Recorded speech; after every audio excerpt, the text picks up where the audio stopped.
Somebody had asked me about prayer. They asked me if I prayed, and I thought, well, it depends on what you mean by that exactly.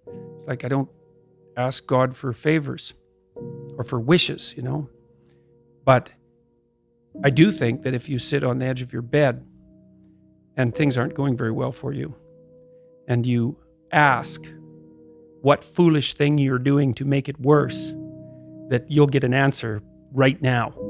And it won't be the one you want, but it might be the one that if you listen to would set things straight. I don't think that I've ever been in a situation where if something wasn't going right for me and I sat and thought, okay, all right, I'm willing to figure out what I'm doing wrong, which is a big thing to think because you never know how much you're doing wrong. It might be something that you really don't want to contend with. But if you clear some space to meditate on that, the probability that you'll figure out something that you did that was stupid, that's bending you and twisting you in the wind, you'll get an answer. Obviously, if you have a problem and you think about it, you can think up a solution. And it's not obvious how you do that. It's not like how you're manipulating your neurons or something. It happens of its own accord in some sense, like you can participate in it, I guess, and you can interfere with it, and it seems to take a certain amount of willpower, but it still all happens mysteriously behind the scenes. And I would say this sort of attitude towards, let's say, prayer that we're discussing is just an extension of that. And it's something like, well, you admit that there's a problem first, and then you ask for the minimum necessary intervention, which would be, all right, well, I'd like to move forward on this, some small amount that someone like me could actually manage, and I'd be willing to carry it out. And then you reorient the way you're thinking as a consequence of that, and something usually pops out of the abyss to guide you. In most religious systems, humility is stressed, right? Because humility says, I have a problem and I'm stuck. And humility says, whatever I'm doing isn't working and therefore I'm wrong.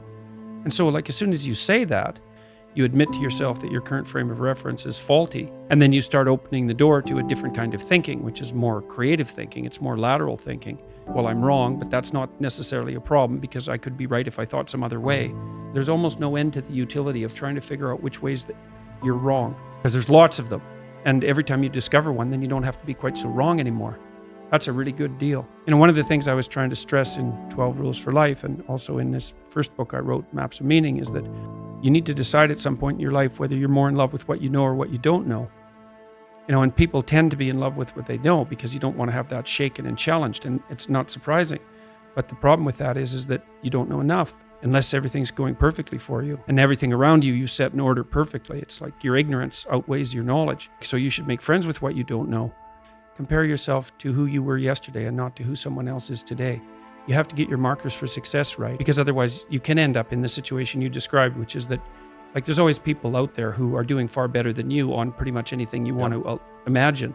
And if all you're doing is seeing yourself in their reflected light, let's say, then it's going to be pretty damn dismal.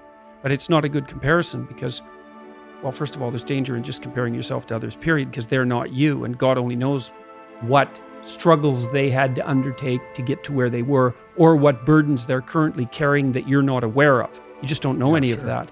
But you can certainly contrast yourself with yourself. And that's a lot better. One of the things I tell people when they're trying to develop a vision for their life or an implementable plan is make a bad plan. Make the best one you can, but don't get obsessive about it. It's like, make a plan, implement it. You'll figure out when you implement it why it's stupid. Exactly. And then you can fix it a little bit. And then you can fix it a bit more, and then you can fix it a bit more. And then eventually you get a good plan. There's lots of different ways to interpret the world, and you can maybe even make a case that there's an endless number of ways to interpret the world. And the problem with that is that it kind of disorients you in terms of what you should be doing. But just because there's a very large number of ways to interpret the world doesn't mean there's a very large number of productive, meaningful, and sustainable ways to interpret the world. And one of the things you do have to do is figure out how you can conduct yourself today so that you don't upset the apple cart in a week or a month or a year, right? Because you're playing an iterating game. There's a lot of emphasis in the New Testament, especially in the Sermon on the Mount, on paying attention to the day. So while the thing that's so interesting about the day is like a page in a book. Of course, there's many pages in a book, but the page repeats. And so one of the things I often had my clients do, I'll tell you a little story. I had one client who was spending about 45 minutes a night fighting with his young son about when to go to bed. And so, they weren't having a pleasant time of it because it was just a constant battle. And that's common. Like, it's very common for parents of young children to be locked in a battle that occurs day after day. Sometimes it's around eating, sometimes it's toilet training, sometimes it's general behavioral issues, sometimes it's bedtime. So we did some arithmetic. It's like, okay, 40 minutes a day. So that's 280 minutes a week. So that's, let's say, 5 hours. It's 20 hours a month. Or it's 240 hours in a year. That's 6 work weeks. That's a month and a half. You're spending a month and a half of work weeks doing nothing but fighting with your son. What makes you think you're going to like him? Don't fool yourself. Yeah. Anything that's every day is a significant percentage of your life. Because you're awake, let's say 16 hours. 5 of those hours are basically maintenance. So you got about 11, and then 7 of those are work. So now you're down to 4. And so if you're spending 15 minutes a day doing something painful and stupid, and you do it every day, it's like 10% of your productive life. Because people think backwards. They think, well, I have a vacation coming up and that's really important. It's like, no, it's not. You're only going to do it once. It's not that important. How you treat each other at lunchtime, if you eat together every day, that's your life. Yeah. Fix that. Yeah. Get it so that the food's good. Get it so that you're happy with the people that are sitting there. Fix that. It's like, poof, 10% of your life is fixed. That judge that you have internally, which is, let's call it the voice of conscience, it suffers from a certain generic quality. So it's judging you in a cliched manner. That doesn't mean it's wrong, but it's cliched. It's not fully informed. And so what you want to do throughout your life is have a dialogue with that, because it needs to learn just like what its judging needs to learn. It's not that much different than having a relationship, like a long-term relationship, like a marriage, because you're continually communicating with any luck and you're modifying each other in the communication. And you have that judge, which you need because it makes you alert and makes you watchful and makes you consider your actions. But it isn't God, that internal voice. It doesn't know everything, so it needs to learn too. And so I think it's reasonable to engage it in dialogue and not to make the instantaneous assumption that just because the judge says that what you're doing is wrong, that it's absolutely correct in its judgment. You want to fight back and say, no, I'm going to defend myself against that internal voice. No, I'm not going to listen to it because it might be right. It might be right. You want to listen. But it needs to learn too.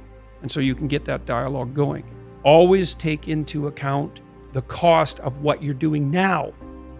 Right? Because what people tend to think is, well, whatever I'm doing now is risk-free, and here's a bunch of options. It's like, no. Whatever you're doing right now has all sorts of risks. You're just blind to them because you've habituated to them. They've become invisible. But you can't wait around to make things better on the assumption that what you're doing already is without risk. So when people come to see me clinically, for example, and maybe I'm helping them figure out what to do with their career. So they say, well, I think I might need to change jobs. It's like, okay, what's stopping you? Well, there's lots of things, right? Well, I have a job. That's something. Offers me some security. My CV isn't up to date.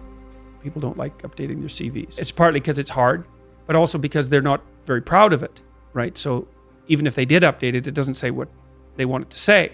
So then updating your CV turns into sort of updating your life, and that's a complicated thing. And then maybe you don't like being interviewed, because most people don't, and maybe you don't like being judged. And maybe you don't like the fact that if you look for another job, there'll be 50 rejections for every one acceptance. It's like there's a whole plethora of terrible things you have to encounter if you want to change jobs. So you think, well, I'm not going to do that. The risk is too high. It's like, fair enough. What's the risk of doing what you're doing? And that's easy. Accelerating suffering. Let's say you're 35 now and you don't change your job. Well, you'll be 40 so fast you can't even believe it. It'll just happen. Like, it'll take 5 years, but it happens overnight in the same way. And if you haven't changed, then you'll be the same except worse. So that's the alternative. If you don't find what you're doing sufficiently productive or responsible or meaningful or engaging or all of that. So here's the choice. Your life is either meaningful or meaningless.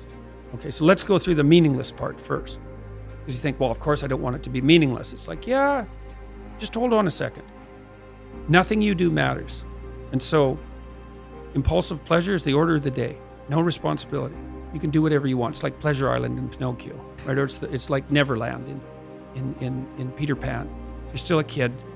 You can play all the time. Impulsive pleasure and no responsibility. That's the reward for meaninglessness. Okay. Think, well, there's something to be said about that. But then the other side is, okay, well, let's say you want your life to be meaningful. It's like, okay, then what you do matters. It actually matters, right? make a mistake, hurts you, hurts your family, hurts the world in a deeper way than you think. And you have to be awake to that.